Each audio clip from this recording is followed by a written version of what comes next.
बहुजन समाजातील सर्व महापुरुषांना, थोर नेत्यांना, त्याप्रमाणे बहुजन समाजातील ओबीसी, एससी, एसटी, मायनॉरिटी बंधू आणि भगिनींनो आणि विद्यार्थी मित्रांनो, आपल्या सर्वांना अभिवादन करून या ठिकाणी दोन शब्द बोलण्याला सुरुवात करत आहे. या सर्वात महत्वाचा मुद्दा आहे की कोणाला दुखवण्यासाठी कोणत्याही पक्षाचे कार्यकर्ते असन किंवा नेते असन किंवा अंधभक्त असतील, ते यांना दुखवण्याचा माझा हेतू नाहीये. या ठिकाणी सत्यच मांडलं जाईल, सत्यमेव जयते अशा शब्दामध्ये तर सुरुवात या ठिकाणी करत आहे. तर आपल्यासाठी अगोदर लाडकी बहीण योजना आली, त्याच्यानंतर लाडका भाऊ योजना आली, अशा प्रकारच्या विविध योजना या ठिकाणी येतील. तर आता लाडकी बहिणी योजनेसाठी 1500 रुपये आहे, त्याचे फॉर्म भरा. आणि लाडका भाऊ योजनेसाठी आपल्याला 10,000 रुपये सुद्धा येत आहे, त्याचे सुद्धा फॉर्म भरा. आणि हे पैसे हे तुम्ही घ्या, सोडू नका. हे अगोदरचे पैसे तुमचेच होते, हे पैसे त्यांच्याकडे गेले, हे पैसे तुम्हालाच घ्यायचे आहे. पण सगळ्यात महत्वाचा विषय आहे की त्या 10,000 हजाराचा आणि 1500 रुपयाचा तो चांगल्या प्रकारे उपयोग करा. नाही तर मग या ठिकाणी काय 10,000 हजार मिळतात म्हणून जे समजा काही दारू पिणारे असन, माझे बंधू असतील किंवा वडीलधारी मंडळी असतील, तर असं त्या ठिकाणी हात जोडून विनंती आहे, तसं करू नका. कारण समोरच्या आता विधानसभेच्या निवडणूक आहे. कारण त्याच्यामध्ये काय होणार की जर याच्यामध्ये आपण गलती केली तर उद्या त्या ठिकाणी याचे परिणाम, अनिष्ट असे परिणाम त्या ठिकाणी आपल्याला भोगावे लागतील, आपल्या कुटुंबाला भोगावे लागतील, आपल्या समाजाला भोगावे लागतील आणि परिणामी देशाला भोगावे लागतील. तर असं होता कामा नये. तर मग लाडका भाऊ योजना या संबंधित आपल्याला बघायचं आहे. आजचा विषय लाडका भाऊ योजना. ज्याचं खावं मीठ त्याचं काम करू नका नीट. ज्याचं खावं मीठ त्याचं काम करू नका नीट, हे फक्त जे वाक्य आहे, ज्याचं खावं मीठ त्याचं काम करू नका नीट, जे गद्दार आहे, 2 नंबरचा पैसा कमवणारे आहे, जे देशी दारूचे दुकानं टाकणारे आणि त्याच्या माध्यमातून पैसा कमवणारे आणि तुम्हाला म्हणत असं पैसा दिला आणि आमचं काम नीट करत असत, नीट करा. असं जर मीठ म्हणजे काय, पैसा असेल किंवा जेवण असेल तर हा असा त्याचा वेगळ्या प्रकारे अर्थ केला जातो.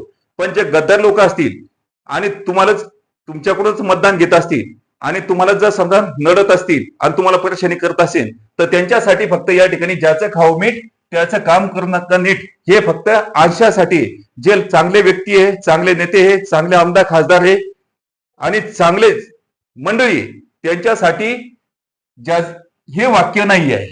हे पहिलं तुम्हाला सांगतोय.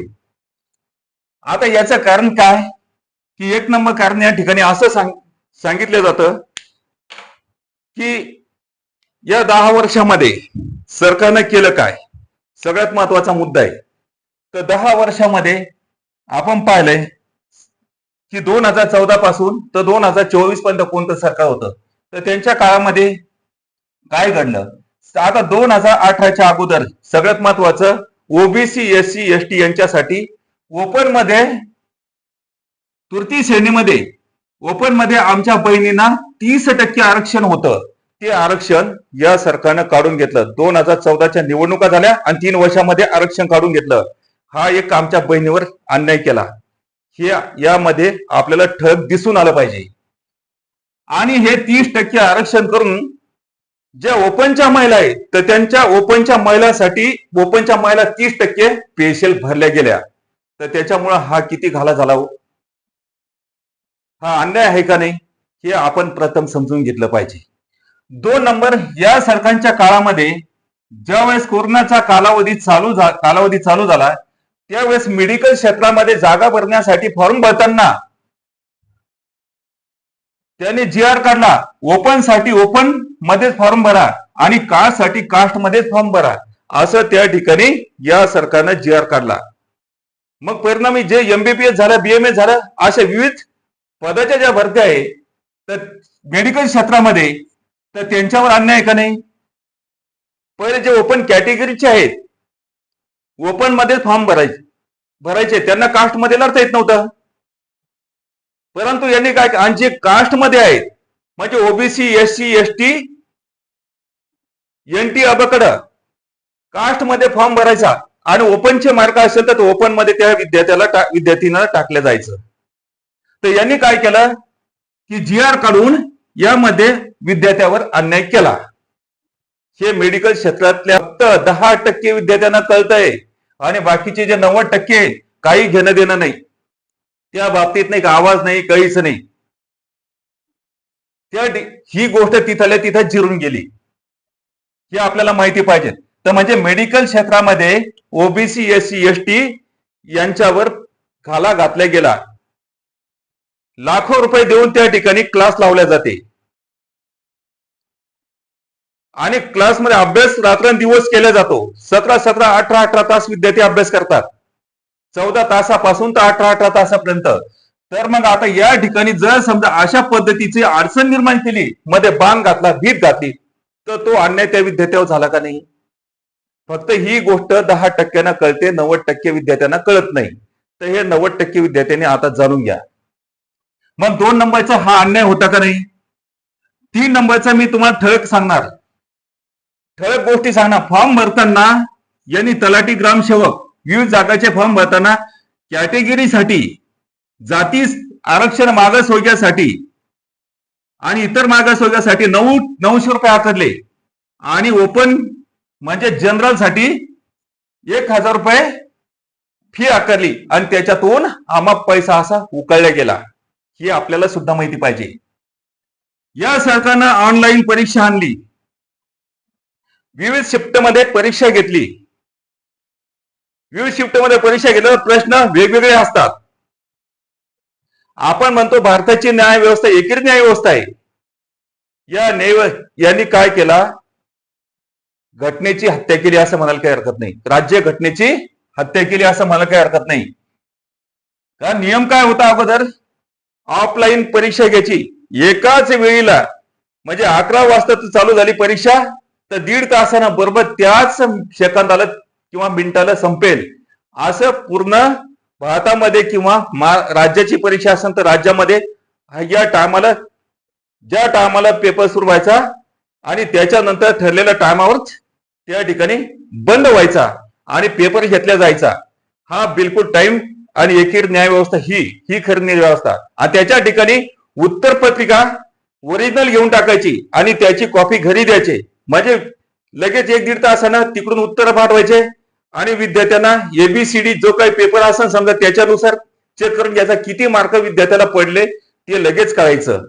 पण या ऑनलाईन परीक्षामुळे विविध शिफ्टमध्ये, वेगवेगळ्या शिफ्टमध्ये परीक्षा घेतल्या जात असल्यामुळं ते विद्यार्थ्यांना काय कळत नाही.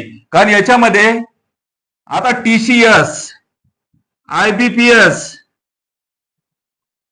अशा ज्या कंपन्या यांच्या जवळच्या नातेवाईकाच्या म्हणा, यांच्या जवळच्या नातेवाईकाच्या ज्या कंपन्या यांनाच प्राधान्य दिलं. का जर समजा घोटाळा झाला तर कंपनीचं नाव घालायचं, याच्यामध्ये नेत्याचं नाव येत नाही आणि अधिकाऱ्याचं सुद्धा नाव येत नाही. तुम्ही खा आम्ही खातो असा सावळा गोंधळ या ठिकाणी व्हायला सुरुवात झाली. पाहिलं ना, आरोग्य सेवक घोटाळा माडा. 2 नंबरचा पोलीस भरती घोटाळा मुंबई. मग वेगवेगळ्या परीक्षा झाल्या, वन खात्याची परीक्षा झाली त्याच्यामध्ये घोटाळा. तर याच्या अगोदरच्या अशा प्रकारचे अनेक घोटाळे जर पाहिले आपण, तर न्यायालयामध्ये जर समजा केस पडली तर न्यायालयाच्या विरुद्ध त्यांनी काय केलेलं आहे? जागा भरलेल्या आहे. मग हा विद्यार्थ्यावर अन्याय आहे का नाही? म्हणून ऑफलाईन परीक्षा एकच पाहिजे आणि मेरिट लिस्ट नुसार त्या ठिकाणी जागा भरल्या गेल्या पाहिजेत. ही महत्वाची गोष्ट आहे. आता त्याच्यानंतर हा अन्याय होत असताना फीज कमी करण्यासाठी, ऑनलाईन परीक्षा रद्द होण्यासाठी, लोकसेवा आयोगानुसार एकच ऑफलाईन परीक्षा घेण्यासाठी महाराष्ट्रामध्ये, भारतामध्ये काही ठिकाणी जागोजागी अनेक ठिकाणी आंदोलन झाले. हे आपल्याला बघायला मिळाले. याच्यामध्ये काही खोटं आहे का? मग किती आंदोलन, किती सहन करावं? काही आता पावसाळ्यामध्ये पोलीस भरती नकोय म्हणून वर्तमान काळामधलं उदाहरण आहे की भरती पुढे ढकलण्यासाठी आंदोलन केलं गेलं, तर सरकारनं त्या ठिकाणी न जुमानता भरती घेतलीच. मुलांना बऱ्याच विद्यार्थ्यांना राहण्याची व्यवस्था नाही, खाण्यापिण्याची व्यवस्था नाही, बाथरूमला जाण्याची सुद्धा व्यवस्था नाही. तर अशा याच्यामध्ये किती हाल झाले हे आपल्याला डोळ्यांना बघायला मिळाले. तर मग या कोणत्याही आंदोलनाला काहीच यांनी केलं नाही, मनमानी कारभार चालला. त्याच्यानंतर लक्षात आलंय भरतीमध्ये घोटाळे केले हे आपल्या लक्षात आलंय. त्याच्यानंतर शेतकरी आंदोलन दिल्लीच्या ठिकाणचं, हरियाणा दिल्ली या ठिकाणचं आंदोलन आपल्या माहिती आहे. 700 शेतकरी त्याच्यामध्ये शहीद झाले. यामध्ये महाराष्ट्रामध्ये जास्त तर महाराष्ट्रात काही घेणं देणं नाही जास्त. ज्यांना समजत ते फक्त तुळतुळत होते. क्वचितच त्या ठिकाणी नेते गेले, लोक गेले, बोटा मोडत इतके आंदोलनाला साथ देण्यासाठी. म्हणजे या काय करायचं की शेतकऱ्याच्या जमिनी घ्यायच्या आणि अडाणी अंबानीच्या ताब्यामध्ये द्यायचे. आठवडी बाजार सुद्धा उदाहरण किराणा दुकानामधला जो माल आहे तो सुद्धा आपल्याला घ्यायचा असला तर कोणाच्या दुकानातून घ्यावा लागला असता, अडाणी अंबानीच्या दुकानामधून घ्यावा लागला असतात. जी किंमत देईन तसं घ्यावं लागले असते, आपले किती हाल झाले असते. याचा थोडा यांनी सक्ती केली असती, पण त्याला 2 कारण आहे. एक कारण म्हणजे अमेरिकेचं डोनाल्ड ट्रम्पचं सरकार गडगडलं. 2 नंबर यांनी रस्ते तर चौपदरी असो का कोणते सर्व रस्ते विकून टाकले. त्या ठिकाणी इस्रायलचे 1 लाख सैनिक आणणार होते आणि सैनिक उभं करणार होते आणि शेतकऱ्याच्या जमिनी जिथं आंदोलन करतील त्या ठिकाणी त्यांच्या गोळ्या घातल्या असत्या.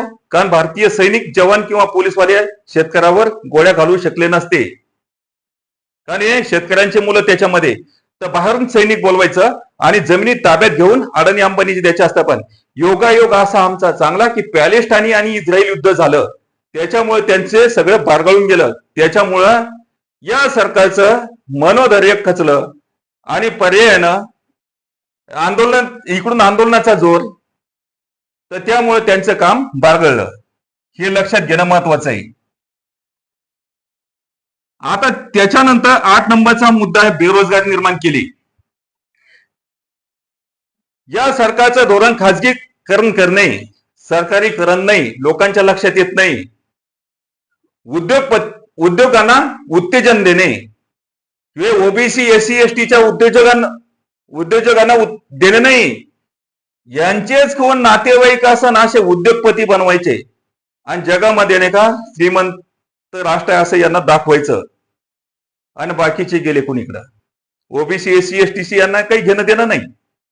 यांना फक्त जो समजा ओबीसी एससी एसटी मध्ये एनटी मध्ये जो चांगला समाजकंटक असेल, समाजकंटक म्हणावं लागेल, शौक नाही म्हणायचं त्याला, जो ज्याची दहशत असन आणि समाज त्याला थोडंफार मानत असन, अशा नेत्याला काय करायचं, बंगला द्यायचं, गाडी द्यायचं, पैसा द्यायचा, बाई द्यायची आणि त्याला काय करायचं याच्यामध्ये गोंधळून टाका. त्यांना समाजासाठी काही केलं, तुला किती लागतं, काय लागतं, पैसा लागतं घे, पण समाजासाठी काही करू नको. अशा लोकांना हाताशी धरायचं. 2 नंबर म्हणजे छोट्या लोकांना हाताशी धरायचं आणि आपला पक्ष चालवायचा की ज्यांनी समाजासाठी काही केलं नाही पाहिजे. म्हणून एक लक्षात घेणं महत्वाचं आहे, आपल्या जातीचं आहे म्हणून आपल्यासाठी काही करत नाही. आणि तो जर आपल्या जातीसाठी करत असेल तर बाकी जातीच्या बाबतीत केलं नाही. आणि जो धर्मनिरपेक्ष असेल की जो सर्व धर्मांना समान मानत असेल तर अशाच व्यक्ती त्या ठिकाणी निवडून देणं महत्वाचं असतं की सर्वांना समान समजून त्यांच्यासाठी कार्य करणं, त्यांना समाज कल्याणासाठी काम करणं, अशा व्यक्तीला निवडून देणं महत्वाचं. म्हणून जातीचा व्यक्ती पाहू नका. तर ही जी बेरोजगारी निर्माण केली यांनी, तर आज विद्यार्थ्यांचे किती हाल चालू आहे हे आपल्याला बघायला मिळते. त्याच्यानंतर 9 नंबरचा मुद्दा आहे ऑलिम्पिक पदक जिंकणाऱ्या महिलाचा यांनी अपमान केला. जागोजागी ओबीसी एससी एसटी महिलांचा त्याच्यावर अन्याय अत्याचार झाले, बलात्कार झाले. या महिलांचं सुद्धा ऑलिम्पिक पदक जिंकणाऱ्या महिलांचं लैंगिक शोषण सुद्धा केलं आणि यांच्यावर अत्याचार सुद्धा झाले. हे लक्षात घेणं महत्वाचं आहे. याचं ऑलिम्पिक पदक जिंकणारे आंतरराष्ट्रीय लेव्हलवर, जागतिक लेव्हलवर त्यांना तर सन्मान नाही, तर मग ह्या आपल्या महिलांचा सन्मान त्या ठिकाणी करू शकतील का? ओबीसी एससी एसटी महिलांचा सन्मान होईल का? म्हणून मी आपल्या सगळ्यांना सांगतो की ज्यांनी कोणती योजना आली तर पैसा घ्या, हा पैसा तुमचा आहे. पण असे जर गद्दार लोक असन तर त्यांच्यासाठी काम करू नका, त्यांना मतदान देऊ नका.